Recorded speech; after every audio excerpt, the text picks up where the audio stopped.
cannot see it, you cannot find it. Shalom, everybody. You cannot eat it, you cannot buy it. Don't want to go. Welcome to Pesach cleaning with Rabbi David. The main goal is to get rid of anything leavened, such as pastry, basic ideas seen in the 12th chapter of Exodus. Now, you're not supposed to see it or find it within your gavul to translate it for you. Now, you also have to get rid of it. That is a positive commandment in the Torah to get rid of it. So how do we get rid of it? Very important to have every spritz possible. So you want to set it up right. You want to make sure you have every spritz. Very important to be able to spray your spritz. It's anti-caulk. So if you have any caulking problems in your, let's say, that's caulked, you want to decaulk it. This is the cleaner you're going to want to use. It decaulks, so it has a picture on it. Sometimes you show up, you don't know which spray to get. Look at the pictures. This cleans sinks and tubs. So it's different. Let's say there's no caulking, and we have the bang. This cleans sinks, tubs, and tiles. So that's what makes it different. And picked up another one just in case there's different kinds of tiles. I got the javel and another javel. These this cleans lemons, and this cleans purple flowers. So let's say you have a lemon that needs cleaning. You want to have. It's not for eating. So don't eat. If you get any spritz, don't eat the spritz. Don't eat any of the sprays. I know it can be very confusing, as they do sell these in supermarkets. Also, before you go to the supermarket, make a supermarket shopping list. Know which sprays you want to buy. Do the chairs need cleaning? Do the chairs not need cleaning? Your child maybe just need to pick up some soap. More of a multi-purpose. Like, let's say you have a fridge. You don't have the fridge cleaner. You want the fridge cleaner, the one that says fridge on it. This cleans windows. And you can see by the blue cleaner, this also cleans. They're different companies. So it's important to have the two, because this is not the same. This is the Kochaf Abayit brand. This is Ajax, different brands. It works just as nicely as any wet. It's very important. Very important that your sprays are wet. Very important you have a spritz that's wet. Wet is very important, but this one says window shades on it. So if you're not trying to clean, let's say those metal or those plastic window things, and you don't have wet in your house, you're stuck with no wet, and you need to clean. So now you have wet.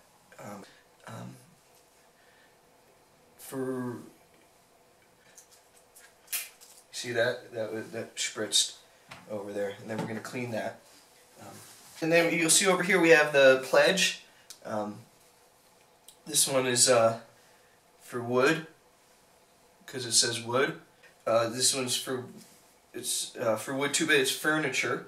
So this is this is the furniture one. So this you use to clean furniture, and this spray you use to clean wood. So if you have a tree and you want to clean the tree, use this. If you have a tree, this one's for cleaning wood. And then this one cleans parquet. So if you have, let's say, a full basketball court, and you need to clean the basketball court, oven cleaner spray, which takes off grease from the oven and your finger. See, that's from using the oven spray last year. That's from using it. You can see I have no finger from using the oven spray. And it says, so this one's kosher for Pesach, so you can eat the oven spray. It says don't eat on the back, but on the front it says kosher for Pesach. It's very confusing. So that I think you should consult with your local rabbi to know whether you should or shouldn't eat it on Pesach. If you have any cockroaches or bugs that need to be koshered for Passover, you can get your bug spray. This here's another spray. So you have different, these are all, and this here cleans tiles too. The spray that cleans spray and toilet cleaner. This one is for the duck. If you have a duck you need to clean, you want to have the duck cleaner. You want to make sure that the spritz is a wet spritz. If it's you don't want a dry spritz. You also need to have all your different scrubbing mechanisms. A lot of people use their hands. I've used my hands before. You can use dish cleaner. This is a better scrubber. This you can scrub. You can see over here. You see that kind of scrubs off some. If you want to clean your shoes, the comb. I haven't used one of these in a while, so and maybe this is the time now. Like let's say I have to get into a crack. Napkins are good to wipe off stuff. You could use also from the Arkadesh restaurant in Jerusalem. You can, if you want to go there, and then let's say you want to take them with you after you finished your dinner. If you need to find napkins, you just go to your local restaurant and just take them. You might also be able to find some kosher NutraSweet or Sucrazit that's kosher for Passover. Really, what we're talking about is saving. You want to save. Toothpicks are very good. I got these from a restaurant, a local restaurant, which I saw that they had a whole thing of toothpicks, and I was thinking, hey, they're not necessarily going to be kosher for Passover. What are they using toothpicks for? Also, you want to clean these sprays. They get very dirty. See that? You see how I just took that off? You can also use it to clean your teeth. You want to make sure you have clean teeth for Pesach. And old toothbrushes, great cleaner. Really reaches in deep spots, like all in the back of your mouth. I haven't cleaned back there in a while. I think I already used this one on the toilet. Basically, don't forget, if you have used tissues, these also work really well for dusting. These are good dusters. You see, save everything. Plastic bags. Here, if you need any plastic bags, I've saved. You can use plastic bags. These are really a great thing to save. The first step in recycling is to use plastic bags. Your main different floor cleaners start with, well, you want to have a broom and a dustpan, because these are used for cleaning floors. So these clean. You sweep like down on the bottom, and then it goes into the dustpan, and the dustpan picks up. Oh shit, that was. This is to if you have a kid, get them to start mopping the floor. And never forget one of the most useful techniques in cleaning, which is your children. Get the windows. I don't want to do the windows. There's chametz on the windows. Remember to lie to your kids about what really is chametz, what isn't chametz, because otherwise it will be very hard to get them to clean. Mow the lawn. Other things, you could use this. Also, this is a good cleaner for rubber broom cleaners. It's rubber, Josh. Rubber doesn't pick up the dirt. Doesn't have any of the fur stuff. I don't want to tell the people that they should be using. I think it's just a bad idea to tell them to clean with a rubber broom. Josh, this one picked up stuff because this has bristles on the end. This one has rubber. It doesn't work. You can also use those little things that pick up everything. What is chametz? One of the main defining factors of chametz, as we learned from our rabbis, is if it's something that's fit for a dog to eat. Anything that a dog can't eat is not considered chametz. So that could be anything that my roommates cooked in the past 3 years. Clean it. Shmulik, clean your room. Clean your room. Clean your room. Always use tissues. In Israel, they sell huge packs of tissues. A lot of people are like, what should we do with them? You can use them. A lot of people in the secular world use them as kippot on Friday nights. See that's a spray. See, but now if you check out this one, you see how that sprays. It's different because it's to make sure that there's no caulk in here. See, you see how all these sprays are very different as they spray. You see, that's how you clean. You go in there, and then you wanna get in there with say a toothbrush or something. You wanna, because otherwise it won't get the shine. See, that also scrubs. This, everybody, is the hitting method.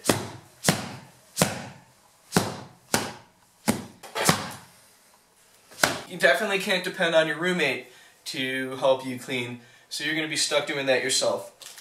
Eating is a very important way of getting rid of stuff on Pesach. Okay, now you can also eat bread, but that takes making a Bedikat Chametz, a long prayer after you eat it. I don't want to get involved in that. It's too long. It's really too long. It's a good 5 minutes of, like post. I'd rather just do the mazono, the other kind of doughy stuff, which you also have to, and just eat that, and then don't have to spend all that time with that long blessing.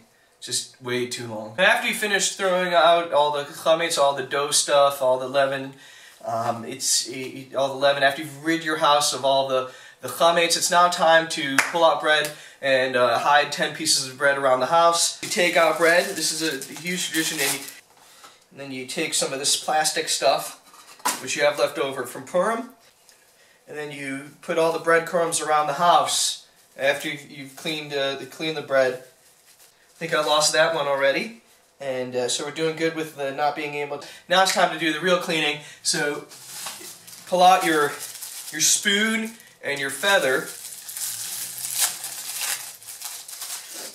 and you try to and you go around the house now, trying to pick up with this is your broom and your dustpan. Josh, this isn't picking up anything. Josh, it doesn't. And you balance that. See, that's all you have to do is balance it, and it's that easy. So that's, and you.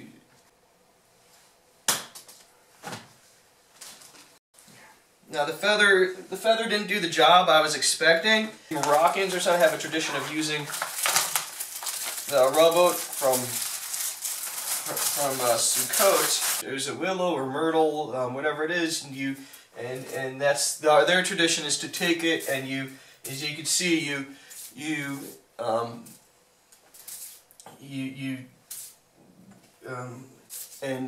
that's the idea. So that's their tradition, is you take the leaves and you just whack around the leaves, and that just leaves, which I guess are not considered chametz unless you're Ashkenazi. If you're Ashkenazi, maybe, I don't know, it might be considered a legume, to say it in English to make it clearer for you. The stuff that tasted pretty good, you want to keep. That you got to sell, and that's the last step. You go there, you sell the chametz to somebody who doesn't know where you live. Just make sure that he doesn't know where you live. We had a big in the Kilimnick household.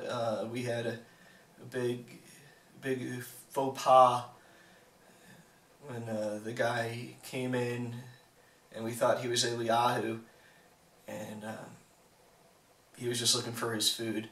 My uncle shot him, and that was that for our sale. So don't sell to anybody who's really gonna want to come into your house and take your food. It was trespassing, so we were able to get by it.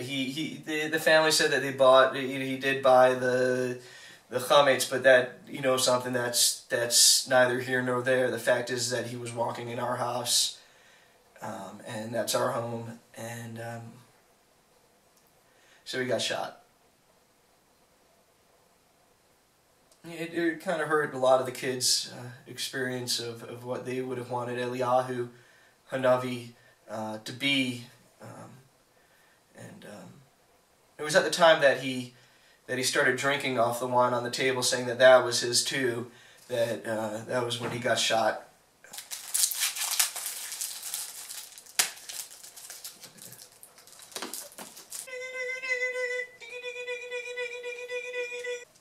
And then you're supposed to look around the house with your feather flat spoon made out of wood and your candle. Josh, I'm really not finding anything. Can we, just for the people, can we just quickly use a flashlight or something, or maybe turn on the lights so we can find the chametz? Because I'm really feeling stupid right now that I can't find that one piece that... 12 shekel, Josh. Spend 12 shekel on this. Spend 12 shekel on this feather, broom, or spoon, whatever you call it, and this candle. I can't see anything. 12 shekel. $3.50. And I got a feather, a candle, and a fake wooden spoon, which is flat if anybody needs a spoon that's more useless than a spork. Turning the lights back on. Because I can't see anything, Josh. I can't see anything, and I honestly, I don't think it's good chinuch. I don't think we're educating people correctly. Honestly, the most pointless thing I've ever used in my life.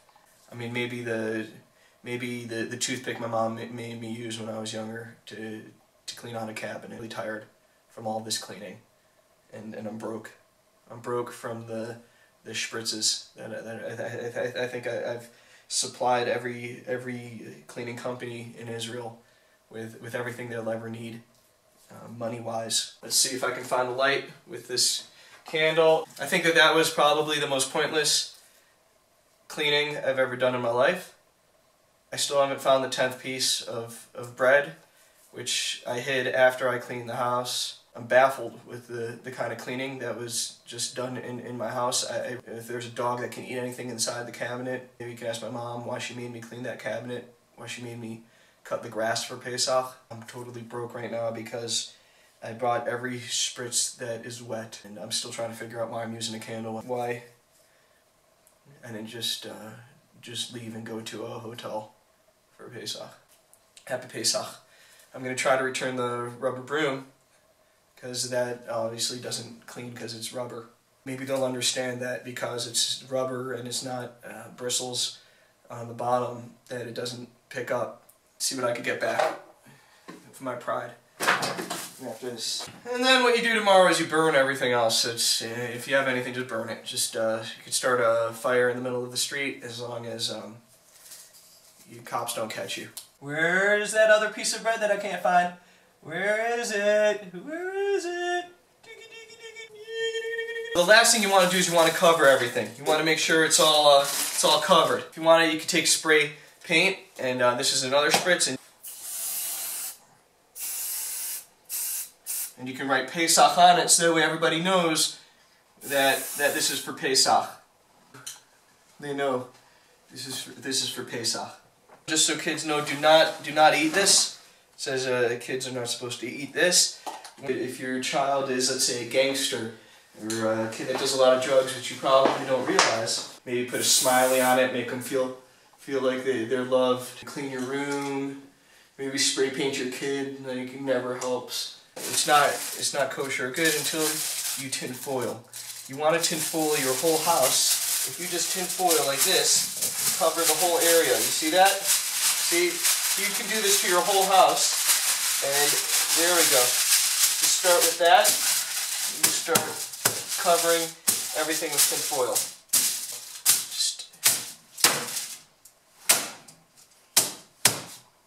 You can really just skip all the cleaning and tin foil your house, and that will make it all kosher for Pesach. If you want to really do it right, just put tape everywhere. Like, you know, that tape will stop people from opening it. If you put tape on this side, so you can't open it.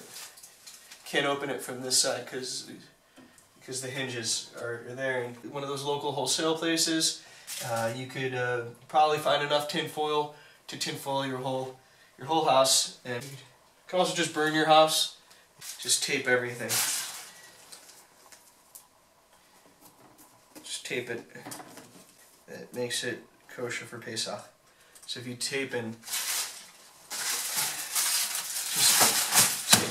just tape in tin foil.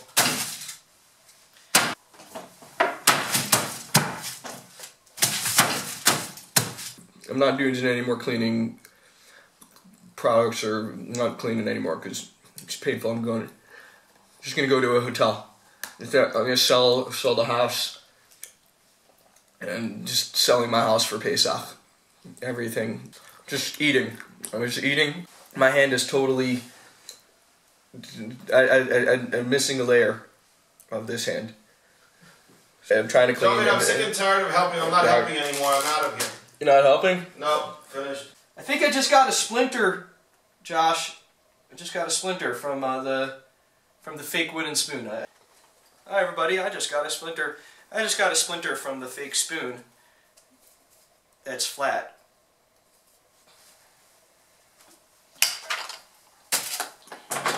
Cover it like this, and you can see, like, see that?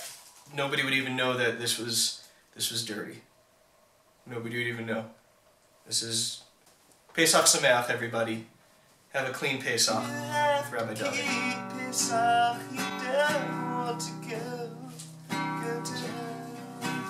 I'm never using one of those spoons again. Those flat spoons that don't pick up anything.